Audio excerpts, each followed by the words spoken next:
آپ کا علماء کرام سے تعلق ہے، مدرسوں کی محبت، قرآن کریم پڑھنے اور پڑھانے والوں کی محبت آپ کے دلوں میں موجود ہے، اور یہ بات سمجھنے کی ہے کہ ان مدرسوں سے محبت کرنا بہت ضروری ہے۔ یہ مدرسے اس آخری دور میں، اس زمانے میں ہمارے ایمان کی حفاظت کا ذریعہ ہے۔ یہ مدرسے کیوں قائم ہوئے تھے؟ ایمان ہی کی حفاظت کے لیے نا۔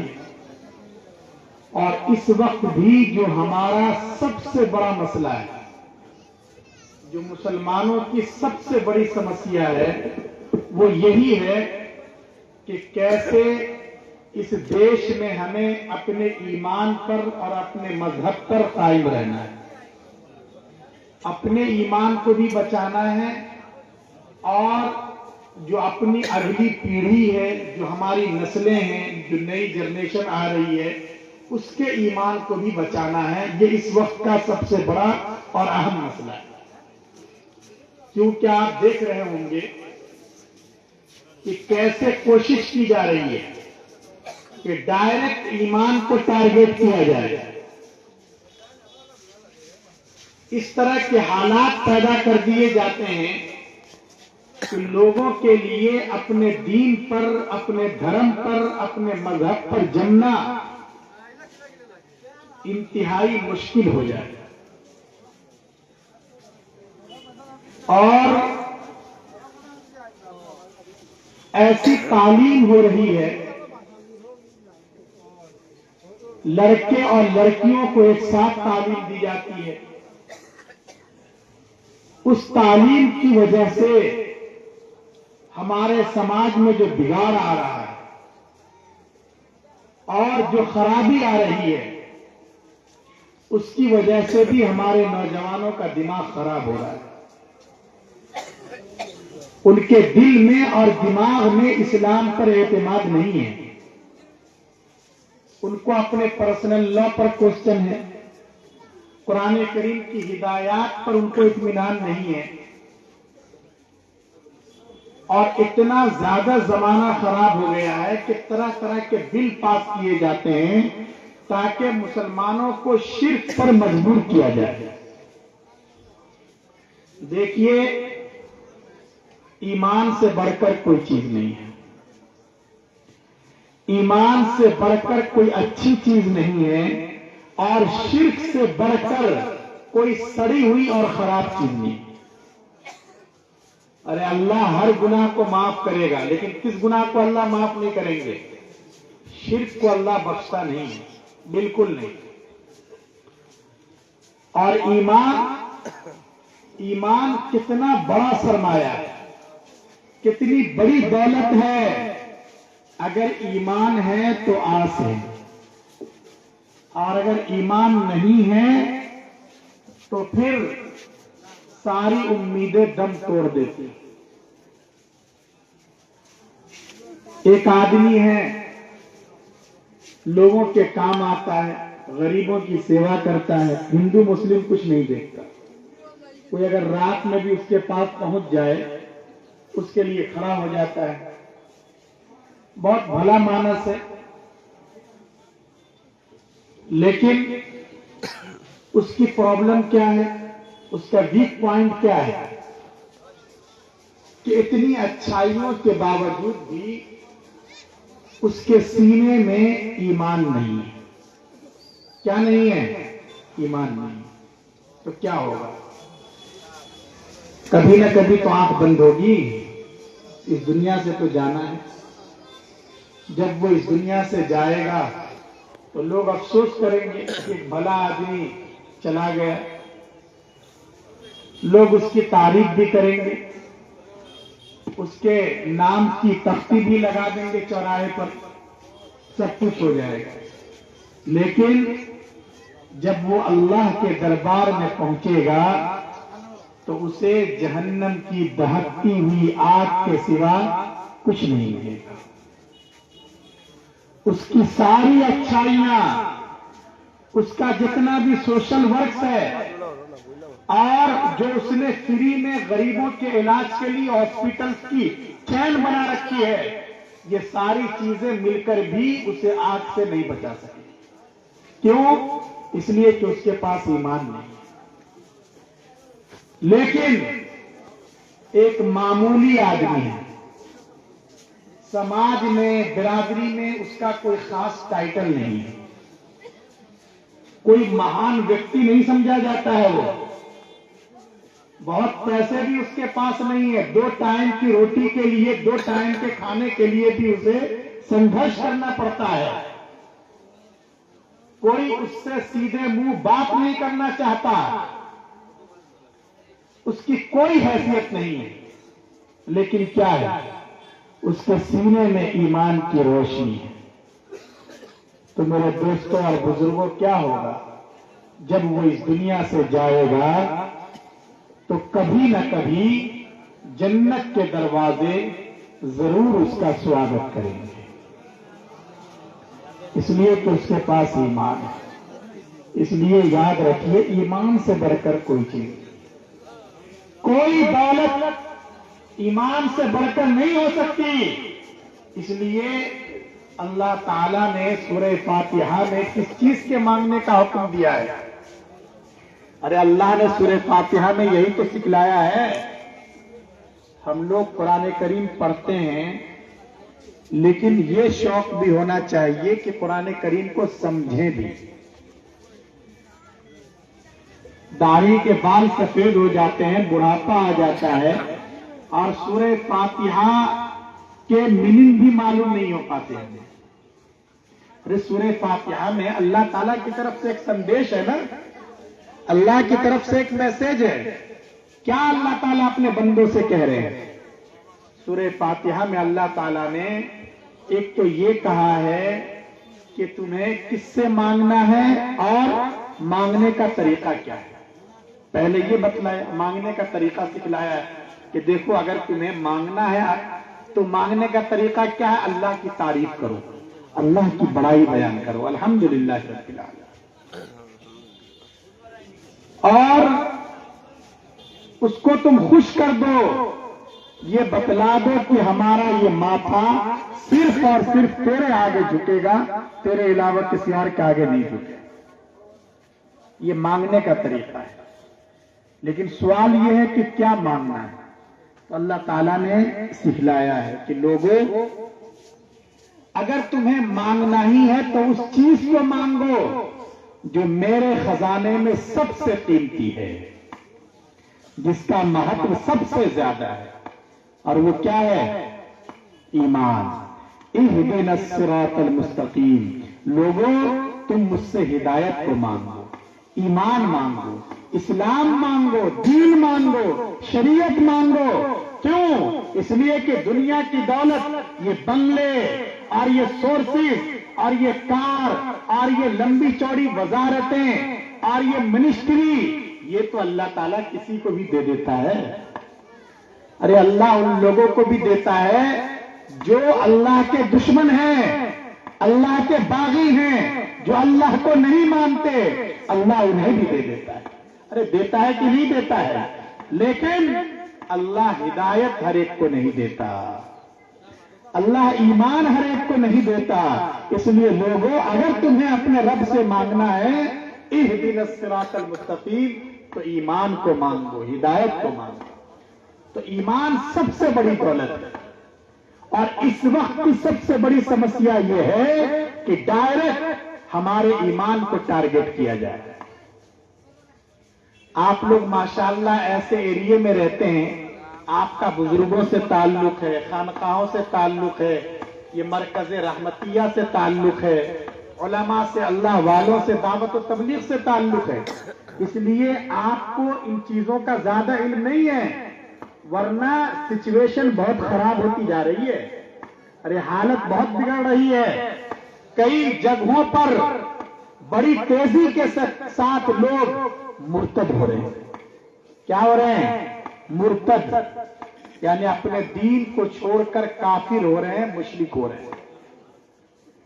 ایک اسٹیٹ میں جو نیا سروے آیا ہے، پچھلے 2 سال میں 200 بستی کے لوگ مرتد ہو گئے۔ کتنے؟ 200 بستی کے۔ اس لیے اس وقت کا جو سب سے بڑا اور اہم مسئلہ ہے وہ اپنے ایمان کو بچانے کا مسئلہ ہے۔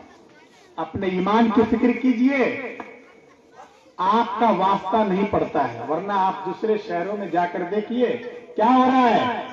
ہمارے جوان بچے جو ہمارے سماج کا، ہماری سوسائٹی کا کریم ہے، ہماری جوان بچیاں یہ ہمارا فیوچر ہے، یہ جب 10ویں کرتی ہیں، 10+2 کر لیتی ہیں اور پروفیشنل کورسز کے لیے کالجز کے دوار تک پہنچتی ہیں، یا یہ کہ کوچنگ سینٹر جوائن کرتی ہیں اور وہاں ماں باپ کی دیکھ ریکھ نہیں رہ پاتی، وہاں دین کا ماحول نہیں ہوتا، تو پھر کیا ہوتا ہے؟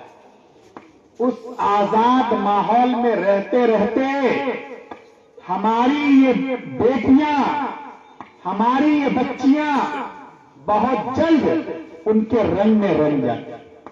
ارے ہوتا ہے کہ نہیں ہوتا ایسا؟ سنتے ہیں کہ نہیں کبھی کبھار ایسا؟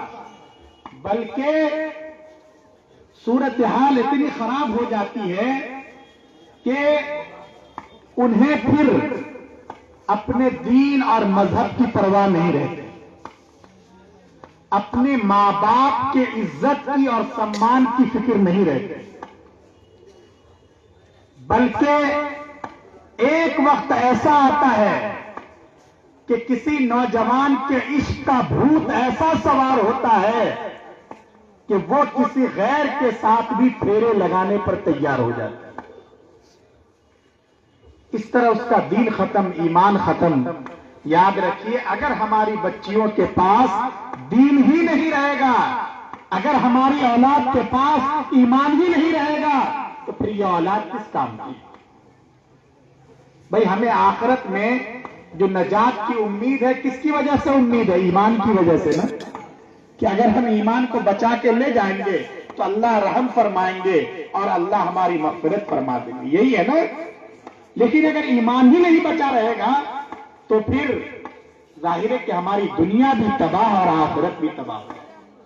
اس لیے آپ اپنے بچوں کو اچھا انسان بنائیے، صاحب ایمان بنائیے، ان کے ایمان کو مضبوط کیجیے۔ سرور کائنات، فخر موجودات صلی اللہ علیہ وسلم کی عظمت، آپ کی محبت کو اپنے بچوں کے دلوں میں خوب اچھی طرح جمع کیجیے، تاکہ کل کو کوئی ہمارے بچوں کے ایمان کا سودا نہ کر سکے۔ بھائی اپنے بچوں کو دعا سکھاتے ہیں نا کہ سونے سے پہلے یہ دعا پڑھو، سو کر اٹھو تو یہ دعا پڑھو۔ اور سکھاتے ہیں کہ نہیں سکھاتے ہیں؟ کھانے سے پہلے کی یہ سنتیں، کھانے کے بعد کی یہ سنتیں، بہت اچھی چیز ہے، ہم سب کو اس پر دھیان دینا چاہیے۔ لیکن اب حالت زیادہ بگڑ چکی ہے، اب صرف اس سے کام نہیں چلے گا، اب تو اپنے بچوں کو ایمان بھی سکھلانا پڑے گا، انہیں توحید بھی بتلائیے، مرنے کے بعد والی زندگی کے بارے میں بتلائیے۔ آپ اپنے بچے کو یہ پاٹھ پڑھائیے کہ دیکھو بیٹے، ہو سکتا ہے کہ تم کہیں تنہا رہ جاؤ، تنہا کا مطلب اکیلا رہ جاؤ۔ ماشاءاللہ اردو بھی سمجھ رہے ہیں الحمدللہ، ہے نا؟ تم کہیں اکیلے پڑ جاؤ، تمہارے آگے پیچھے کوئی نہ ہو، تم کو لوگ گھیر لیں۔ کون لوگ گھیر لیں؟ جن کو تمہارا دین پسند نہیں ہے، جو تمہارے دشمن ہیں، جو تمہارے اگینسٹ میں ہیں۔ اپنے بیٹے کو سمجھائیے کہ بیٹے، ہو سکتا ہے وہ تمہارے پیر توڑ دیں، تمہارے ہاتھ کے ٹکڑے ٹکڑے کر دیں، ہو سکتا ہے کہ وہ گھیر کر اور تمہیں اکیلا پا کر تمہارے